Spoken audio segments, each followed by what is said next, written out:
Kali ini saya akan menyampaikan hubungan diri dan semesta, hubungan mikrokosmos dan makrokosmos dari hasil pengamatan saya atau penelitian saya. Karena berbagai macam definisi yang beraneka macam, saya mencoba mencari ini. Nah, kita mulai ya. Kita itu berasal dari satu sel telur dan satu sel sperma. Dua sel bertemu, kemudian menjadi 4 sel, 16 sel, dan kelipatannya sampai pada manusia dewasa itu ada sekitar 200 sampai 300 triliun sel. Nah, dari pertemuan 1 dan 2 itu kemudian berkembang, itu sudah ada roh jasmani. Kalau nggak ada roh jasmani, pertemuan 2 sel ini mati. Tapi kalau rohnya ini hidup, roh jasmaninya ada, maka ini bisa berkembang menjadi janin. Ketika kelengkapan organnya sudah lengkap, maka dimasukkanlah roh yang kedua, namanya roh rohani. Yang ini sebutan lainnya, yang pertama itu roh tetap, atau yang kedua roh dinamis. Roh yagdo dan roh hayati, banyak sebutannya. Yang intinya roh jasmani dan roh rohani.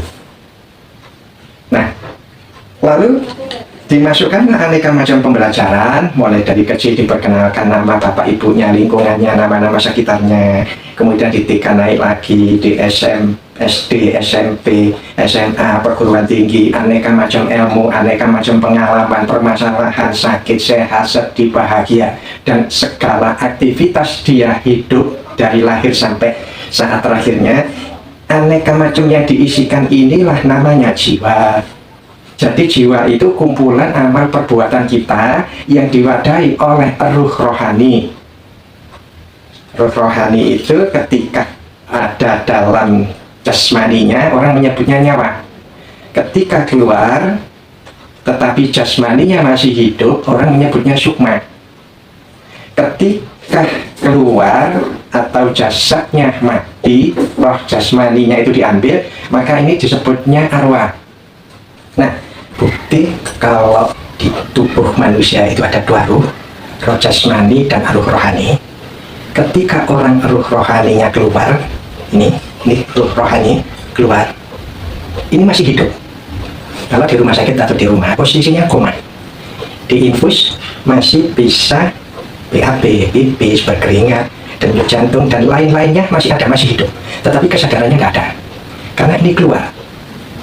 Sedangkan ini ketika di luar masih bisa beraktivitas seperti manusia yang hidup tetapi tanpa jasad.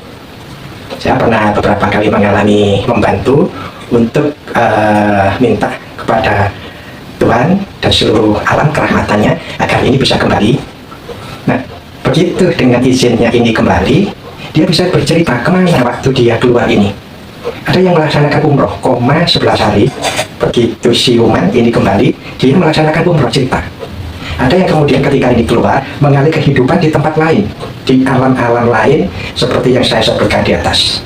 Alam frekuensi, alam gaib. Nah, ini contoh real bahwa ini ada ruh jasmani, dan ini bisa kemana-mana karena ada ruh rohani. Ruh rohani diisi dengan jiwa, orang nyebutnya rohani, batin. Jadi jiwa tidak bisa berdiri sendiri tanpa wadahnya, tanpa ruhnya.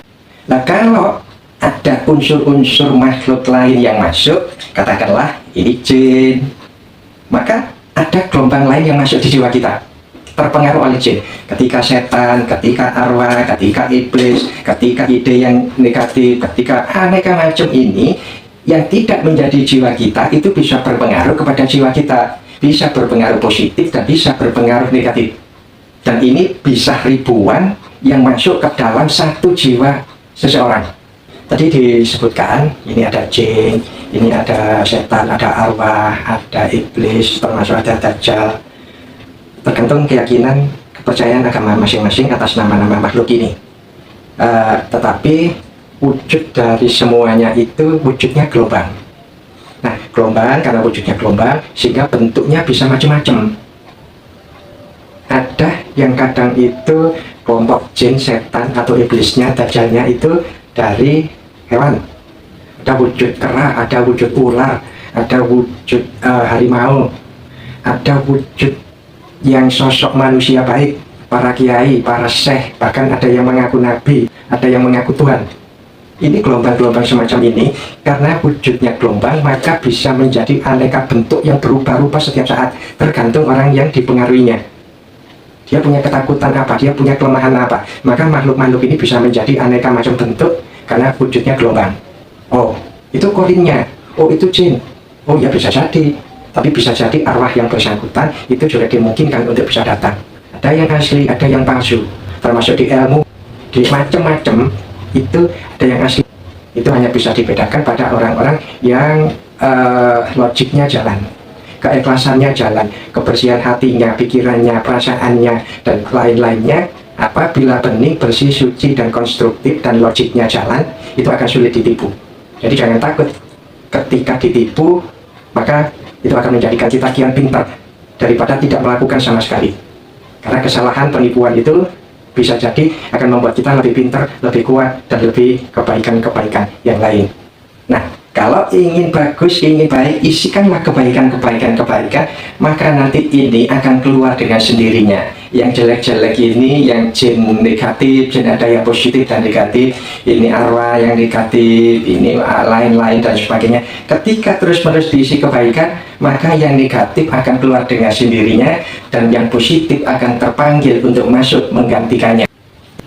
Tubuh jasmani dan rohani itu bisa diibaratkan semacam HP itu ya, yang memiliki memori dan RAM yang berbeda-beda.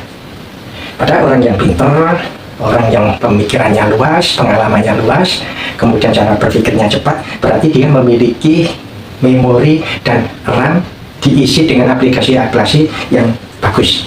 Sedangkan orang yang memiliki memori sedikit, RAM-nya rendah, maka cara berpikirnya lambat.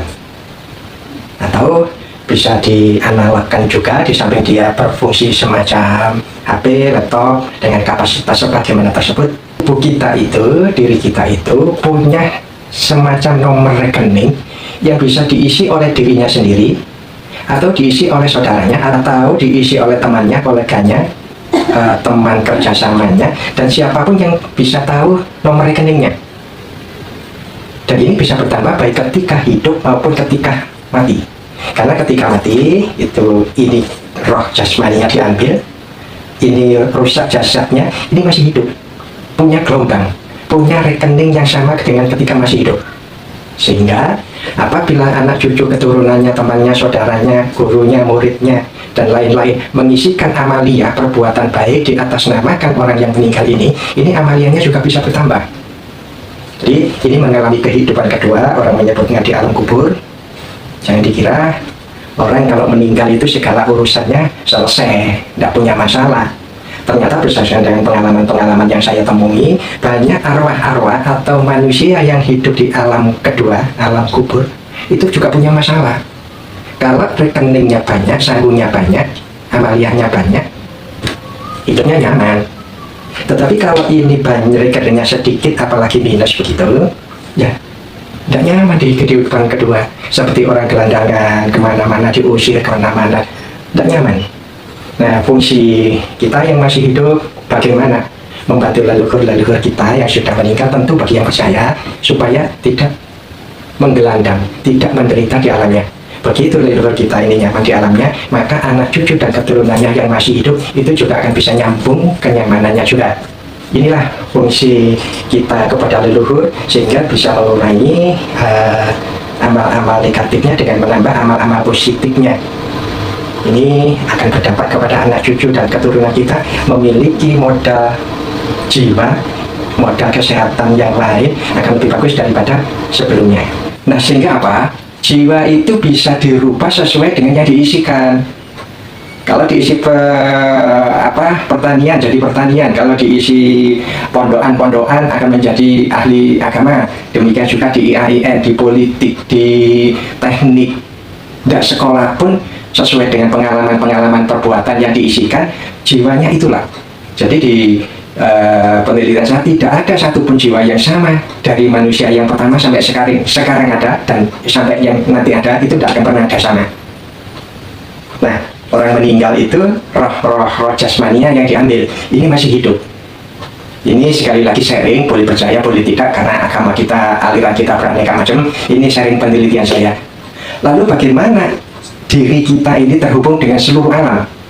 Di alam itu ada nyata, ada gaib. Nyatanya saja di bumi ini itu ada macam tanaman, hewan, tumbuhan, gunung, air, api, benda-benda yang lain. Nah, aneka macam itu jasmaninya sampai di Google itu galaksinya ada 2 triliun galaksi. Secara fisiknya itu jasmaninya, gaibnya itu rohaninya. Kalau di tubuh manusia ini terkonek pemirsa.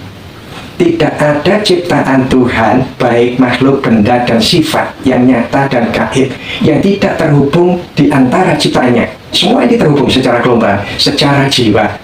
Benda juga punya jiwa, tanaman punya jiwa, itu wujudnya gelombang. Orang bisa mengatakan energi, vibrasi, frekuensi, getaran, semacam itulah. Itu terkonek dari yang terdekat dalam diri sampai terjauhnya, dari yang nyata, yang terlihat sampai tidak terlihat, termasuk alam-alam gaib itu, alam kubur, langit, surga, neraka, alam jin, alam setan, alam-alam malakut. Yang tampak dan tidak itu tidak ada yang tidak terhubung. Namun terhubungnya ini sesuai dengan formula kita, sesuai dengan formulasi jiwa kita. Kalau orang ekonomi akan terhubunglah dengan permasalahan ekonomi di alam semesta ini. Kalau orang kesehatan kemana-mana pergi, maka akan diperhatikanlah kesehatannya. Orang politik, orang macam-macam akan terkonek di alam semesta ini, baik terdekat maupun terjauhnya, sesuai dengan formulanya. Oleh karena itu, kalau kita ingin menjadi apa dan menghubungkan gelombang kita dengan seluruh alam, maka isilah sesuai dengan cita-citanya, isilah sesuai dengan yang dikehendaki. Yang intinya itu terangkum nanti ketika ini diisi kebaikan, maka jiwa kita, jasmani kita akan terhubung dengan semua kebaikan yang ada di alam semesta. Sedangkan apabila ini kita isi dengan kejelekan-kejelekan, maka akan terhubung dengan kejelekan yang ada di alam semesta. Tadi dikatakan kalau di dalam tubuh kita, jasmani dan rohani ini diisikan kebaikan, maka akan datang kebaikan. Kejelekan diisi kejelekan. Tetapi di dalam realitanya itu bisa juga terjadi ketika diisikan kebaikan, ini akan hadir negatifnya. Kok bisa? Karena di alam itu akan terjadi kekuatan untuk mempengaruhi baik dan mempengaruhi jelek. Tidak hanya oleh alamnya, tetapi pikiran kita, perasaan kita, perbuatan kita, orang mengatakan hati kita, niat kita, itu juga berpengaruh terhadap datangnya kejelekan padahal kita melakukan kebaikan. Nah, sehingga jangan terlalu kecewa ketika melakukan kebaikan hasilnya negatif. Berarti ada sesuatu hal yang perlu dikuatkan pada diri kita, metode kita, teori kita, keyakinan kita, kebersihan kita, kekuatan kita, kesehatan kita, termasuk barangkali lingkungan kita, kota kita, provinsi kita, negara kita. Karena itu juga ikut menentukan. Ada jiwa diri, jiwa kelompok, jiwa lokal, jiwa kota, jiwa provinsi, jiwa negara. Itu macam-macam. Nanti saya singgung sedikit-sedikit gitu ya. Itu ada. Dan itu dilakukan secara massal. Sehingga jiwa sebuah negara, jiwa sebuah kota ini nanti akan mengacu kepada budaya-budaya, kebiasaan-kebiasaan, tradisi, ritual, upacara adat, dan lain-lainnya yang akan membentuk jiwa sosial, jiwa masyarakat, jiwa suku, jiwa golongan, dan lain-lain. Hal yang paling mendasar, bagaimana membangun jiwa kita itu, kian punya nilai tambah konstruktif, RAM-nya, memorinya akan naik. Ketika dilakukan amalia-amalia yang terus-menerus, maka memori dan RAM-nya akan naik secara otomatis. Itu yang akan membuat kita kian cerdas, kian sehat, kian kuat, kian bahagia, dan lain-lain kebaikan.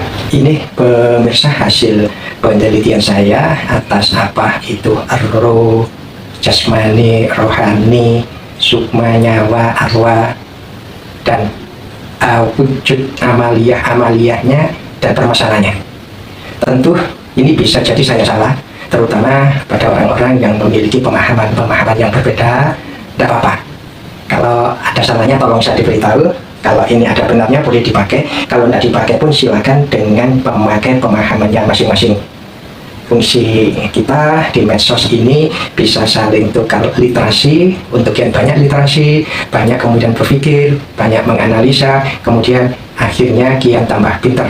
Sehat lahir batin materi dan non materi ketika hidup dan matinya. Mudah-mudahan Tuhan meridhoi, seluruh alam merahmati. Salam kerahmatan bagi seluruh alam.